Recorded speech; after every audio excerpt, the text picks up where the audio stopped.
This week, we're continuing Bride by Ali Hazelwood, otherwise known as Welcome to the Cockpit.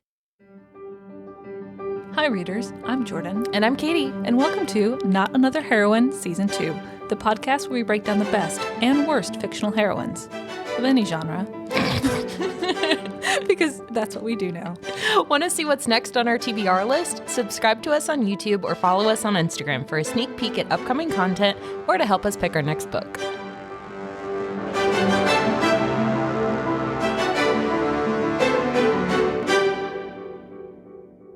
Bride Part 2. Bride Part 2. What was that supposed to be? Off to a great start, Katie. We're not going to make it. We're not even going to make it to the... Absolutely not. No. No. Okay, so we left off.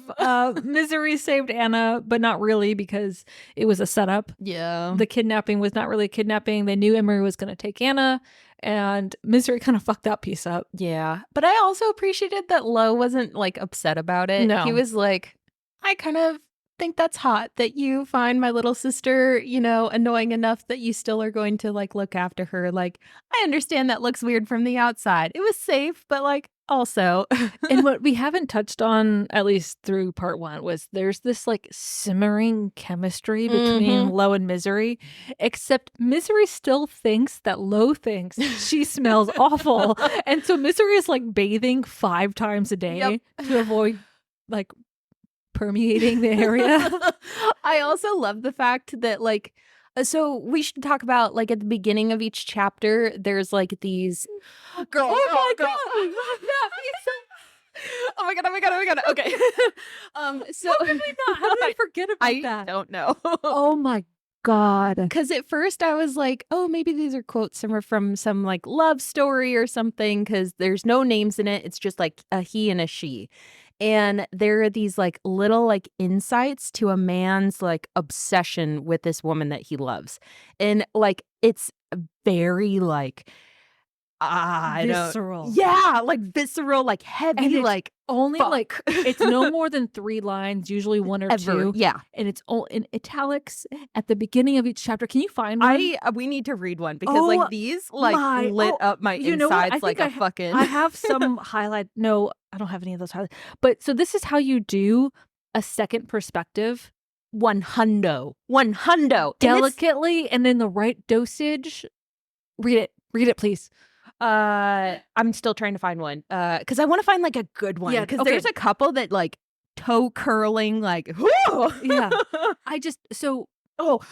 Some nights when he's walking past her door he has to whisper to himself, keep going.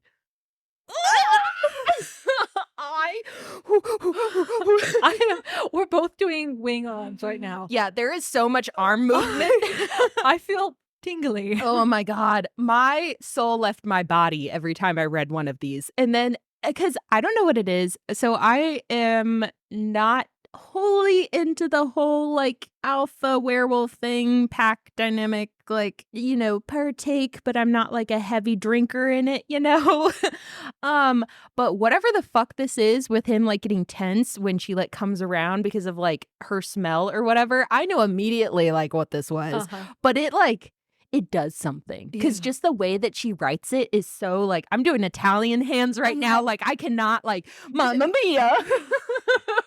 This is not alpha. This is just pure like hot competent man thing. Chemistry. Yeah. Like it's the competence of a man acknowledging and understanding his own emotional state. Yep. Oh. I am not like, woo. Okay, I need to come. Okay, so I'm fine. That's where you get a large part of the chemistry in the first chunk of this book because there's not a lot of like dynamics between Misery and Lo, like one-on-one at all. Because he's busy with other stuff. Yeah, it makes sense. He's a busy man. He's got weary things to do. Weary things. That he do. Yeah. So, but things kind of starting to roll a little bit faster. I don't know what accent that was. I don't know, but I loved it. I didn't. Not at all. Post-picnic. So there's because like I think she even says that they like don't really talk, like time passes, like No. she's just there existing in the same plane. But now that she has a little bit more freedom in the house and she can like make phone calls and like get on the internet, she takes the opportunity when Lo is away to sneak into his bedroom, and she goes through all of his stuff. I cannot put together a competent thought about like this particular like aspect arc throughout the series, because she goes through all of his stuff. She's snooping basically. Nothing's locked. She opens his underwear drawer and she's like, he has 87 pairs of like interchangeable underwear and all of his clothes look vaguely the same, and this man is ridiculously neat. Like, does a person actually live here? But then she finds a locked drawer. And she opens it to find the most beautiful, realistic sketches of buildings, of people. And then one little piece falls out of this notebook, and it is a picture of her. And just the way she, like, I almost wish we could, like, read verbatim her description of this picture, because she's like, what does she say? She's like, this is the most like aggressive like woman, like it's strong and sharp and scary, and like through his drawing of this is so visceral and like you can touch the feelings in it. She's like, wow, he thinks that I am Scary. not a bitch but scary. Yeah. And it's like that's her perception of this, but like, honey, someone does not draw a visceral like portrait of your face with that much emotion in it without like, you know, feeling something. But I love that it did not occur to her that she, who still thinks she smells terribly, touches all of his shit. And touches everything. And his bed. Just put that in your pocket because it comes up later and much later. Oh, the way that he like describe breathe, Katie. You guys understand now why I read this in like 7 hours. If you do not get sucked in by the sizzling, oh my god, chemistry buildup going on right now, oh my god. But these, okay, so there's like this cool found family dynamic going on in the house now, because now like she's having dinner with all the wares and like people are starting to be like, you're not so bad, and Anna is like adopted her and like that's her caregiver, and so they're having like family dinner and she doesn't eat because she can't, but Mick, the guard, that is his name, right? Sad uncle type is they have a realization that Mick has a surprising expertise. And because they're talking about like Anna's birthday being next month or something. And he's like, Anna, you're a Virgo. She's like, I'm a what? And then he says, Alex, who we haven't introduced yet. Oh, he's like a super nerd, techie type nerd who's terrified of Misery, and Misery finds it delightful. He's in charge of all of the wearer pack firewalls and like internet security and IT stuff, and Misery's like, man, whoever designed this is really good. And it's like this, I hate them. Because she tries to hack into their system and can't get anywhere, and Alex is like, that was me, but please don't hurt me. Leave me alone. But I love this quote because Mick's like, let me see if I can find it. Oh, Alex is an Aquarius, a fact that, like everything else under the sun, violently alarms him. It's funny because he's probably like a January Aquarius, because that would violently alarm an Aquarius. And Katie here is a February Aquarius. That I am. I'm the quirky, weirder Aquarius. And Aquarius as a whole is very quirky and weird, so I'm just on the far extreme. But I highlighted the section because I immediately thought of you, because Katie is our resident office zodiac specialist, and she does everyone's signs and reading. And it's funny because Mick only knows this because his wife was super into astrology. And I feel like that's how my partner is at this point. He's like, yeah, I know about astrology, but it was all by force. Yeah, he can probably predict signs now too, though. Probably 100. 100. Because he's also a Virgo. Yeah. Your partner's also a Virgo. Yeah, that's weird. Fair. Well, no, anyways. Their birthdays are like within a week of each other. Yeah. I feel like our reading genre male love interest thing is starting to like, this is another thing I'm going to take to therapy. Like. Yeah, there's a little too much overlap to be comfortable. Anyways. Yeah, so they have the fun little dinner thing, and then there's another day where Misery is sitting in the kitchen talking to Lo, and Lo, oh, girl, no, we are not going to just bypass the like sizzling, like whatever the fuck happens. Like, so she goes into the kitchen because it's at night. She's not assuming anybody's around because she's like nocturnal. She like sleeps during the day, etc. She's not expecting anyone around. She's just going into the kitchen because she's like, let me like sit elsewhere because I'm tired of my room. And there is Lo, and he is up for some reason. And she's like, why are you awake right now? And he's like, I don't sleep that well. And it's like, I don't know why that's hot because that's unhealthy. And he is making a peanut butter and jelly sandwich in the single most scandalously way. Like, I'm not watching this, but I'm assuming there's something weirdly sexy about it. She even like remarks on his like forearms like being like out. This scene lives in my brain. Yeah. I highlighted no less than 3 quotes from this That's fair. scene. That is deserved. So it's in this scene where he's making this peanut butter and jelly sandwich for Anna, I think, right? Mm-hmm. But you don't know that until the end because he's just making this peanut butter and jelly sandwich and he starts cutting off the crust. And she's like, that's really weird. Like, you're a grown-ass man. And he sticks it in the refrigerator. And it's only at the very end when Anna comes like stumbling in and she's like, did you make my peanut butter and jelly sandwich? And he's like, of course, love. Anna cut the crust off. And it's like, but Misery the entire time can barely focus on Lo because 100%. she's obsessed. She is hyper focused on this jar of peanut butter. And this is after she explains to Lo, like, vampires don't eat. We can't eat. We don't have molars. But I highlighted this section. And that it's like a gross thing that like for vampires. Yeah. It's like very like culturally like frowned upon. Because it dispatches my hand to scoop up a little glob from the rim right to my lips. And it's been so long. It's so fucking good. And then Lo says, what the hell? And then another line, but peanut butter is smooth and creamy and I know it's wrong, but I shiver with how amazing it tastes. And then one more. And it says something about how far gone I am for this stupid addictive nut paste that I'm considering having a little more. And then I just do. Readers, I have a confession to make. I too have an unhealthy relationship with peanut butter. She do. It supersedes chocolate, sugar, every dessert on the planet. I cannot have peanut butter in the house. If I have it, it has to come in packet form. She has to ration it. I cannot.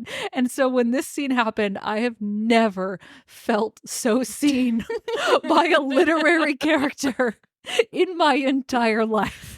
I love that this is the scene that you relate to. But I just eat peanut butter like any person does. But what I love is that there's like a sizzling like underbelly to all of this, that he is very viscerally watching her as she's consuming peanut butter with her little finger like in the jar. And she's like, oh, this is like gross for you to watch because it's gross for me. Like, I'm not supposed to be eating. And it's like, no, honey, that's not what he is obsessed with. The fact that he's encouraging her to like, he shoves the jar of peanut butter, just have some more. And she's like, I can't do it. Like, I don't know why that was so hot. Well, and then later, a few days later after this scene in the kitchen, she has her own personal fridge in the kitchen for her blood bags, and she opens it up and there's a jar of peanut butter. It's so cute. Like, I'll put that in there for her. Because I don't know what it is, but there's like, I don't know a good way to explain this, but like he recognizes that she's not eating it for like weird reasons, not for like, she's on a diet or something. And he's like, no, just like partake in a little pleasure. And it's like, that is so hot. It was because he's encouraging her to relax and like be herself and find some enjoyment in life. And he recognizes that peanut butter does that for her. Oh my God. But he's also getting some satisfaction from like watching this all happen. The whole scene is just chef's kiss. Beautiful. Yeah. I didn't know I could talk about peanut butter for so long. God. And that's kind of how like every scene between them feels. It's like a live wire of like, ah. Well, and then this kind of kicks off them trying to solve this issue with the loyalists and the seditious group of anti-wares who don't want, Lo to be in power. And so he and Alex are trying to come up with this scheme to go put an implant in like a router or something in the... What's her name?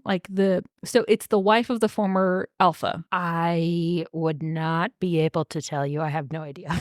So Lo gets invited to rival groups' territory to like kind of talk about peace And To have, like, a dinner? Yeah, like a negotiating dinner, like, "Hey, let's all the cards on the table. Let's Mhm. talk about what's going on." Because apparently it's a cultural thing for the wife of the previous alpha to be, like, on speaking terms with the current Uh-huh. alpha and, like, for them to be like, "Okay," and they're like, "You can't go, she's a crazy bitch," and he's like, "This is kind of what's expected of me, I'm not afraid, like, I'm just gonna go have fucking dinner with her, it'll be fine," and Yeah. everybody's like, "It's not gonna be fine!" Well, and it's not fine because, like, he's It's not. going by himself, and they want him to put, like, these trackers, these very tech-savvy things in her house, except he does not do technology. No. He can barely, function on a cell phone. I think it's described that he's, like, typing on the computer With 2 like, one fingers. finger. Yeah.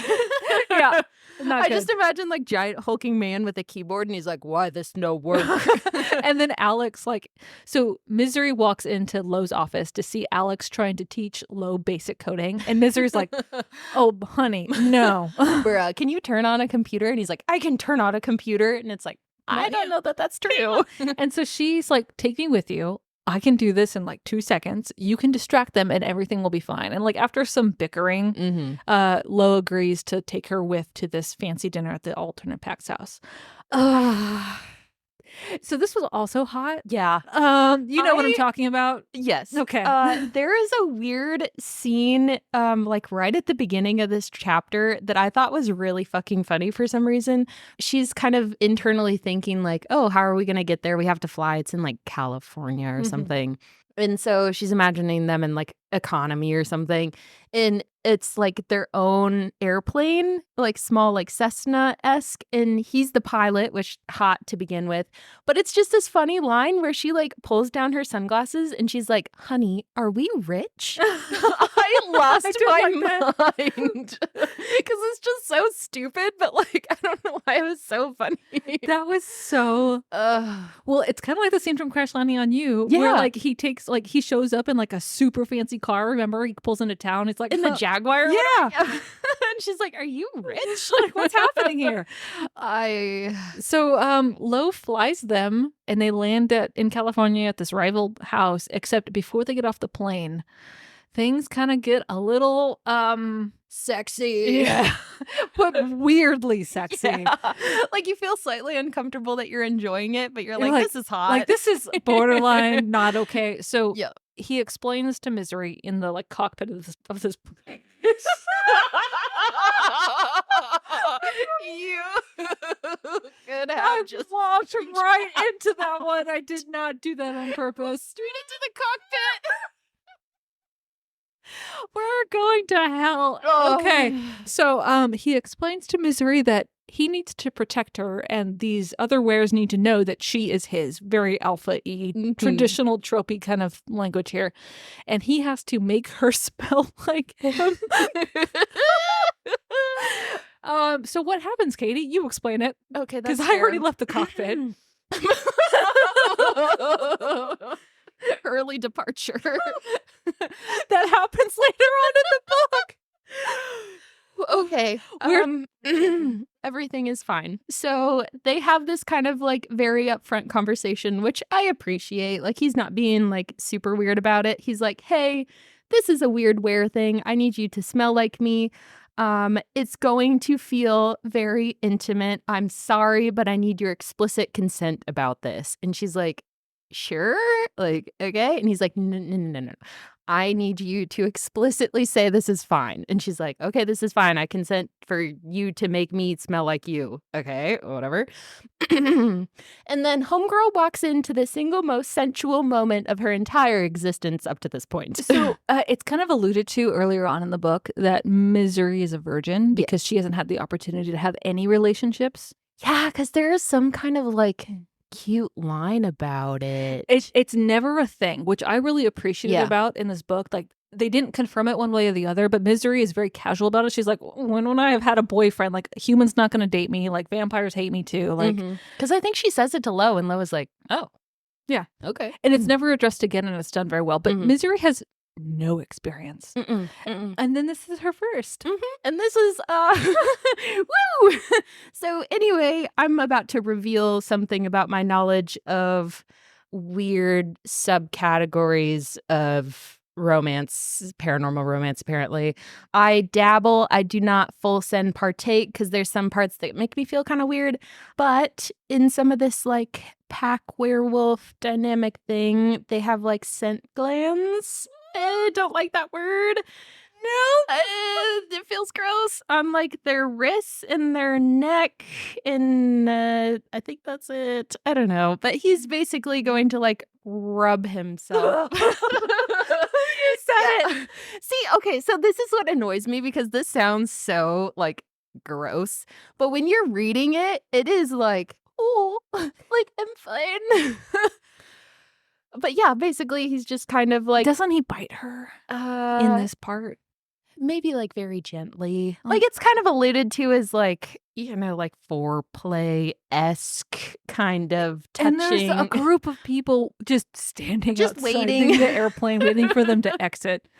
Yeah, but it's just very you know, yeah, but it's fun too because you see Misery's side of this thing because it's all told from her perspective or whatever, and like she's never had any kind of like sexual interactions with anyone, let alone like a sensual whatever this is, and like she is feeling very aggressive feelings about it, like I didn't know that people felt like this because she kind of up to this point was like a little bit like asexual vibes. And then she's like, wow, I am not asexual. Interesting. That's, you know, something I'm going to need to think through. But yeah, they have, you know, a very aggressive, it's not even aggressive, No. but it's like anti-aggressive. It's, you're going to have to read it yourself. Yeah, we There's cannot no way. do justice to this scene. And this No. is like just touching the tip of it. Yeah. Girl. No, that was on purpose. Oh my God. Okay, so Okay. they walk out of the plane. Oh, should I just like read the end line? Yeah. I highlighted it because it's I enjoyed it. Okay, so this is Misery's like internal monologue, and she says, "This might be new to me, and I may not be aware, but whatever just happened between us went beyond, let me disguise you real quick, and straight into something different, something sexual. And if I know it, there is no way he doesn't. Lo, we should talk about this, or never mention it again. The way he's looking, he's opting for the later. I'm done," he says to himself, eyes glassy. It's done. Is it better? His lips press together as though there is a flavor he wants to hold in his mouth for a moment longer. Better? My smell. Do I smell like mine? It's a rumble in his throat. Oh, You smell God. like your mine, Misery. Something charged simmers through my body. It is, after all, exactly what we were going for. Lord help me. Okay, so something that we didn't discuss before. So before we exit the airplane, back at the house, Lo explained the concept of mates to Misery in like a very kind of clinical sense. Mhm. So she's kind of operating with this knowledge that Lo sent his mate, the like destined soulmate-esque type thing for Wares, to live in vampire territory. And Mhm. so Misery is constantly feeling like, oh my God, like how does he feel about me knowing his like destined soulmate is like suffering in vampire territory? Mhm. And I think to follow up, so he explains the mate thing, which is the fact that Wares, it's not for everyone, Mhm. and it's just like by happenstance, but can have a mate by their very smell and chemical fucking match. That is the person. Mhm. Like that is like penguins, like swans. Penguins. I mean, yes. Like, you know, all the animals that mate for life, right? Yeah. But it is not always reciprocal. Mhm. So like one person can feel it and the other one could have no fucking idea, which is heartbreaking. Yes. Also, keep that as a concept in your brain. Let it percolate for a second. Think about it. You know, just hold on to that. So Misery's kind of puzzled over that whole nature of like it can be one-sided. And so she asks Lo about it. And one of his responses, it's probably not exactly on the dot, but he says, you think that the reason I won't tell her is that a small part, like tell her in the sense, like tell his mate that it's her mate, is that a small part of her wouldn't be enough? He growls because they all But your whole sorry, please continue. You think that I would care if she were to love me less than I love her? That this is a matter of pride for me, of greed? Is that why you think I'm childish? Like, because she's asking him, like, why wouldn't you tell your mate that?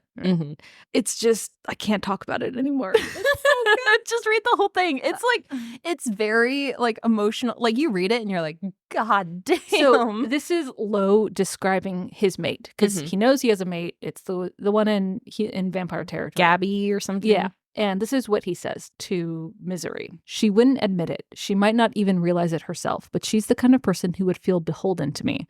She would think I need her, when what I really need is for her to be happy, whether it's with me or alone or with someone else. It's just so cute. Because he also has, I think it might be around this part where he like describes like, even if she gave me a little tidbit, it would be more than enough.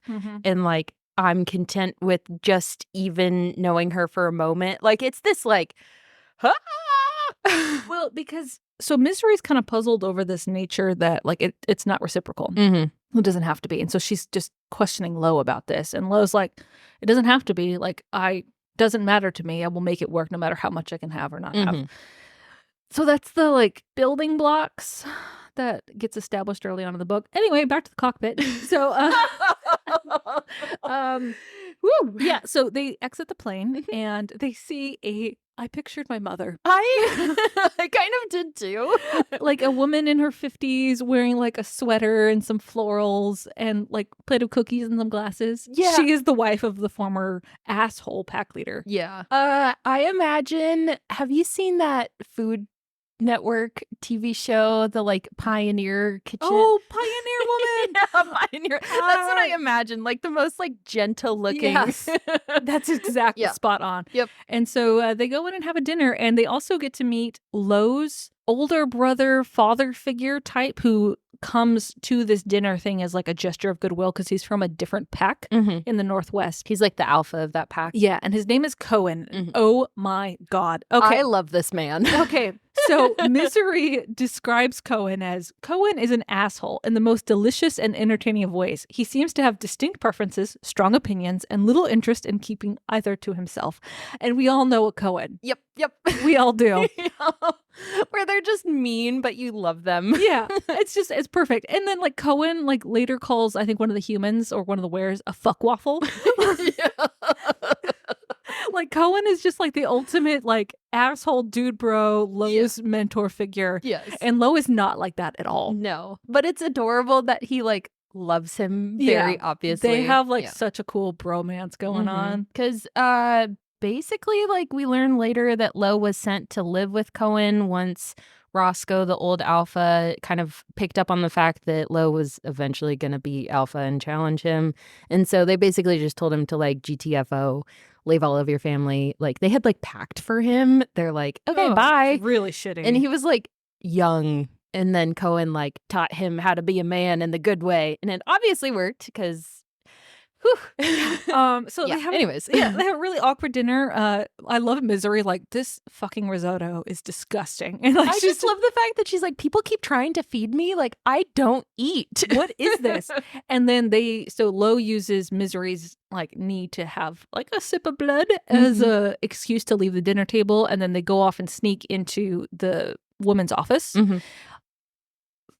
Girl. So Misery does her thing. She hacks into the computer and she's like 90% of the way through like getting everything in place that she needs to be. And then they hear people outside because of course. Yes. Yeah. If you don't like cliches, this book might not be for you. It's a little bit trope heavy, but effectively even Misery, she's like, I cannot believe these assholes would fall for this. Because there's a whole like inner monologue about like, there's no way this is gonna happen, and then or like effectively work. So Misery calls it out. She's like, she tells Lo, she's like, we need to throw them off, and the way to do this is like, I need to drink your blood, in like right here, right now. And then here's the quote: "The cliche almost makes my teeth hurt, and if Emery's guards are media literate at even just a third grade level, they're not going to fall for it." They fall for it. They do. But Misery also discovers how seductive it is to drink blood from a living person. Yep. She, to quote a dear friend of mine, climbs him like a tree. That she do. Okay, so everything about this is just like perfect because it's funny because she's like, they're obviously going to see through this. Like, this was a locked door and we're in this office in a very compromising position. And I'm like drinking his blood. But it's like double layered because we find out later, like culturally, that like having a vampire drink your blood is like the biggest faux pas, like taboo thing. And they're just getting it on in this like locked office. And like Lo gets like kind of goes into a trance because he's also turned on, and like she's just like spider monkey on him. And it's funny because she has all this doubt. She's like, I don't know how to do this. I've never done this before. Like, I've never like drinking it from the source. And then she's like, I knew exactly what to do. Like, my mouth moved to the right place. I like licked him first and then just like latched on. And then he's like, oh my God. And then she has some other experiences throughout the process. Very like physiological responses. But it works, and they get everything in place. They break apart. They leave the house and go back to home. Basically. But to never speak of this again. Never again. And so when they get back home, Misery decides to call her brother because she has no one to talk to about this.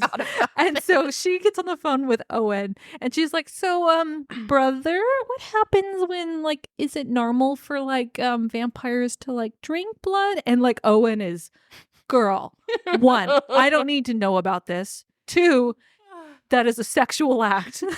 I just like it because the whole time it's happening, he's like, you are traumatizing me. Like this, you telling me or even alluding to this is like incest for me. Like, can you fucking not? Like, it's such a like if you have siblings, you know exactly like, it's like, don't tell me anything. Stop talking. I think what he says, he's like, Misery, I went through puberty in vampire territory. Of course I know what happens. And it's funny too because he's originally not going to tell her anything and she's like, I'll just ask Dad then. And he's like, yeah, do it. Absolutely not. Because it's kind of like not a faux pas in like Vampire Land 2 to like drink blood, but he's like, it's a pretty explicit sexual act. Like it's something couples do in the privacy of their own bedroom. Like this is like not something you talk about to other people. No. And so Misery kind of resolves. So he's like, well, I guess I'm not ever doing that again. Ever, ever, ever. And that's kind of like, we're going to round out part 2. Yeah. Here, I think. And stop. So there's like some sizzling chemistry definitely building between Lo and Misery. 100. And yeah. Yep. I just read these like scenes. Like I don't think we're doing them justice, but like, dear God. If we haven't sold this book to you by now, I think this is the most excited we've been about a book in a while. Yeah. I don't even remember the last one that we like had squealed crazy over. Yeah. I have no idea. Oh my gosh. Yeah. Well, yeah. From our shelf to yours. We'll see you on the next page.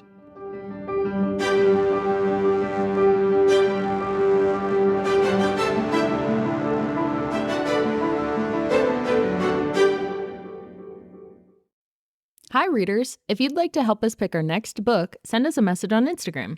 Or if you'd like to just listen, we post new episodes every Monday and Wednesday on Spotify, Apple, and Amazon. Thanks for listening. Bussin'.